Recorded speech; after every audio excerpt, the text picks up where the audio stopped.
చాలా మంది అడుగుతారు మా వాళ్ళు, మనల్ని కూడా అడిగారు చాలా మంది, అయిన పాత్రని ఏకవశంతో నువ్వు ఎందుకు మాట్లాడుతున్నావు అని చెప్పి. ఒకటే చెప్తాం మీ ద్వారా కూడా, ఈరోజు మాకు సంస్కారం లేక కాదు, గౌరవించడం లేక కాదు.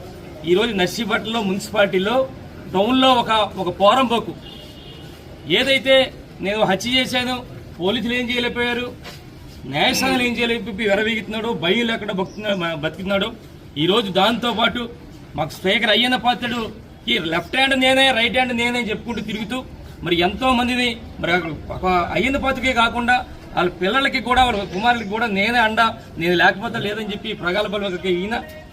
అలాగే లక్షల రూపాయలు వసూలు చేస్తున్న, చందాలు దందాలతో వసూలు చేస్తున్న ఒక పోరంబోకు నా కొడుకు వల్ల ఈరోజు నేను ఆ విధంగా మాట్లాడుతుంది తప్ప మాకు సంస్కారం లేక కాదు. ఎందుకంటే ఏ స్థాయిలో ఉన్నా సరే పెద్ద స్థాయిలో ఉన్న వ్యక్తిని గౌరవించే స్థాయి, సంస్కారం మాకు ఉంది.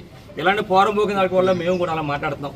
ఒకటే ఈ రోజు అడిగి చెప్తున్నాం ఈ పోరంబోకు నా కొడుకి, బాబు ఈ రోజు ఈశ్వరరావు అని కేసు పెట్టించాం, తప్పుడు కేసు పెట్టించాం, జైలు పంపిస్తామని చెప్పి చాలా ఆనందం పండొచ్చు, సునకానందం పండొచ్చు. కానీ ఒకటే చెప్తా మీకు, ఇవన్నీ కూడా త్వరలో రాబోయే రోజుల్లో మా ప్రభుత్వం వస్తుంది, ఇవన్నీ వడ్డీలతో సహా, వారి వడ్డీలు, చక్రవడ్డీలతో సహా ఇవన్నీ కూడా నీకు చెల్లిస్తాం చట్టపరంగా అని చెప్పి మీ ద్వారా ఆ పోరంబోకు నాకు చెప్పడం జరుగుతుంది.